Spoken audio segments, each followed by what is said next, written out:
انا اتغيرت. انا حقيقي اتغيرت. انا اتغيرت ومبقتش بشيل اي ضغينة ولا حقد ولا غل ولا غضب جوايا لاي حد، تجاه اي موقف، تجاه اي حاجة ممكن تكون حصلت لي في اي وقت. اوكي، يعني ايه غضب؟ بيجي منين الغضب وبيجي منين الغل؟ resentment.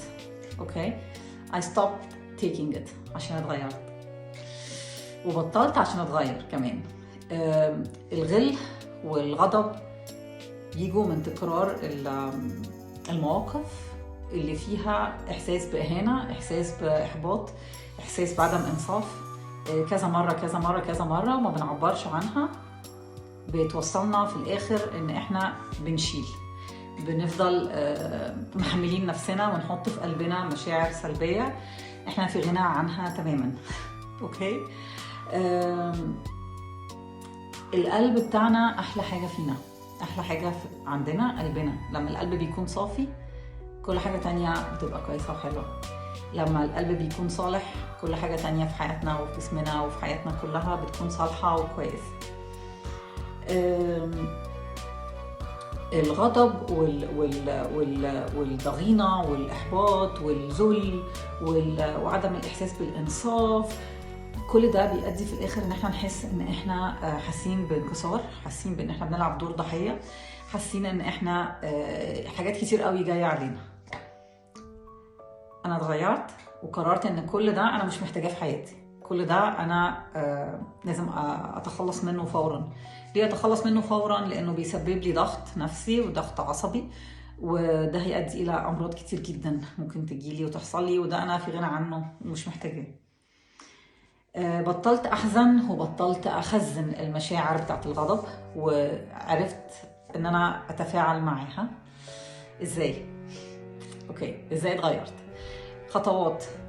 اول خطوة اعترفت بمشاعري، عرفت ان انا من حقي ان انا احس الاحساس، عرفت ان انا من حقي ان انا ابقى زعلانة، من حقي ان انا يكون عندي اي نوع من اي مشاعر سلبيه. المشاعر السلبيه مش حاجه عيب ولا حاجه حرام، ومش مفروض انها تكون موجوده عندنا، بس الفكره كلها ان احنا ما نفضلش عايشين فيها كتير، ما ناخدش وقت كتير just dwelling into it. نخرج منها، نحسها كويس قوي، نتنفسها ونعترف بوجودها ونفهم ايه سببها، and then thank you so much, kiss her goodbye. انا مش عايزاكي في حياتي خلاص anymore. محتاجة ان انا اسمع واسمح لنفسي بان انا ممكن احس. تاني حاجة ان انا اتعلمت ان انا لما الاقي حد بيأذيني او انا حسيت بالاذية من ناحيته، ان انا اتكلم وان انا اقول ان دي اذية وانا ده مش عاجبني، وانا حاسة ان ده يعني بيبوظ علاقتي بيك وبيخلي فيه نوع من انواع الغضب جوايا ناحيتك، وده بيأذي العلاقة اللي بيننا كمان، مش بس مجرد ان هو بيأذيني انا شخصيا. وتعلمت ان انا اعبر عن نفسي ده بدل ما افضل اخزن وبعدين افاجئ بان بعد كده من اقل حاجة العلاقة دي انتهت. فاول حاجة اعترفت بمشاعري وقبلتها. تاني حاجة وقفت لنفسي وقلت ان لا ثانك يو، انا مش عاجبني الاذية دي، نفضي اول باول ونخلص من اي مشاعر تراكمية. كمان عرفت ان انا مش في مصلحتي خالص ان انا افضل اشيل واغل واعمل، لان ده بيعتبر كانها مطب في حياتي، حاجه بلوكج انا عديت بيها، فضلت واقفه عندها and that's it. يعني عربيه ماشيه ولقيت مطب فضلنا واقفين عنده ما بنعديهوش. ده بيأذيني انا، مش بيأذي الشخص اللي اذاني. ده بيعطلني انا، بيخليني ما امشيش في مسار حياتي، ده بيخليني ان انا كمان اهمل ويقع مني كل ال other stuff في other نواحي حياتي التانية كلها. بيأثر عليا لو أنا عندي مشكلة مع صاحبتي، هيأثر عليا في الشغل، هيأثر عليا مع أولادي، هيأثر عليا في بيتي، هيأثر عليا مع بقية الناس التانية كلها. ده it needs to be cleared. يعني the better and the faster we clear it، كل ما يبقى أسرع كل ما يبقى أحسن ونخلص منها بسرعة. فهمت كمان إن أنا لما بسامح ده بيساعدني أنا ان انا اتخلص من اي لود عليا، ده بينظف قلبي، ده بيخليني ان انا ما اجذبش نفس نوع not to attract to myself نفس نوع العلاقات او نفس نوع الاشخاص اللي هم اذوني قبل كده. وفهمت كمان ان التسامح او ان انا I would forgive does not mean at all acceptance. يعني ان انا اسامح حد مش معناه خالص ان انا بديله كارت بلانش او ان انا موافقه على التصرف اللي حصل ده. هي بس مجرد ان انا بدي عذر، يعني بعذر عشان to let go، بعذر عشان الموقف يعدي، بعذر ان انا الموقف ده حصل لي، مش شرط ابقى بعذر الشخص نفسه. it's not like تمام انت صح وانا موافقه على اللي انت عملته، لا هو انا مش موافقه على اللي تم بس هو تم، فانا يعني هو كده تم، هفضل مخلياه وموجود وشايلاه وماشيه بيه، ولا خلاص اوكي فاين let go and let it go ونخلص عشان افصل طاقتي عن الشخص اللي اذاني واقدر ان انا اكمل واعبر في سلام.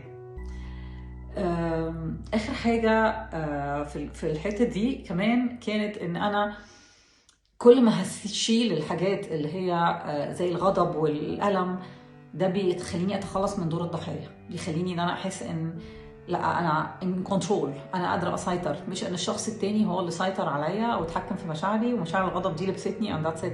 لا انا من حقي وعندي القدره ان انا اخلص منها. the other اخر كمان واحده تانية كمان اللي انا عرفتها اعملها ان انا بطلت افضفض مع الناس اللي حواليا كلهم. I would say افضفض، بس هي actually بتبقى احنا مش فضفضه، هي بتبقى احنا قاعدين بنتكلم كتير، بنتكلم تاني وتالت ورابع وكل شويه نتكلم، وكل ما اشوف حد اقعد احكي له، اقعد اقول له ده فلان عمل فيا، ده فلان عمل فيا. بيبقى نوع من ان انا I'm seeking external validation، انا محتاجه ان يبقى حد بيدعمني وبيقول لي ايوه انت صح.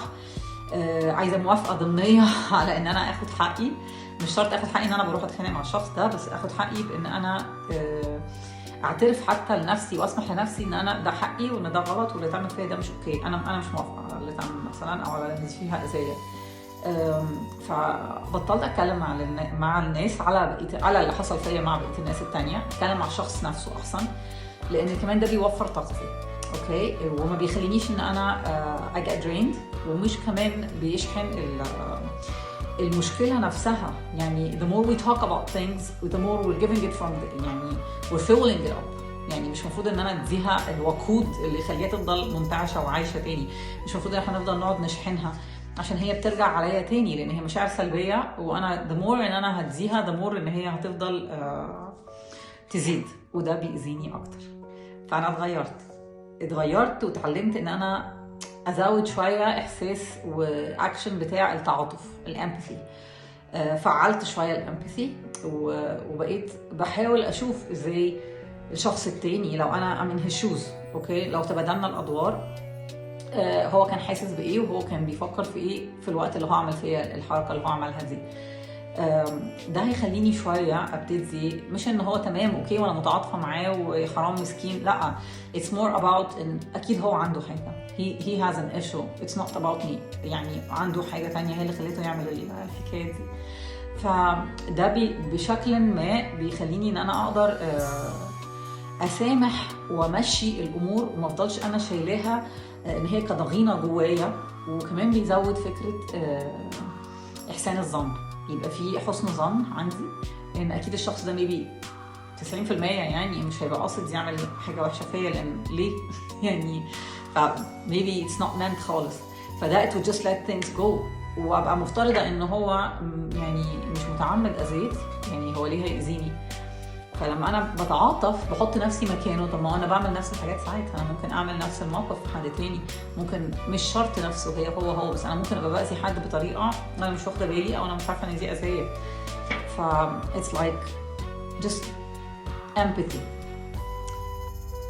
اخر واحده بقى دي بقى كانت قويه قوي for me especially actually being يعني سنين I was a perfectionist.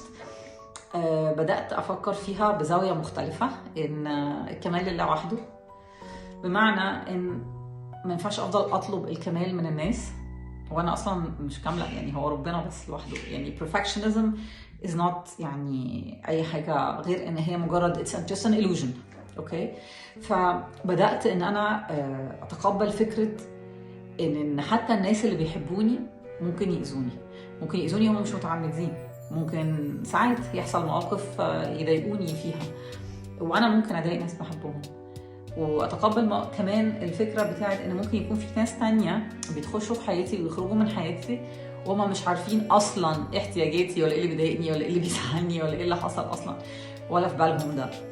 ف that's fine still. يعني كل ده لازم انا اتقبله وابقى انا فاهماه عشان ابقى فعلا اتغيرت واقدر ان انا let go of resentment.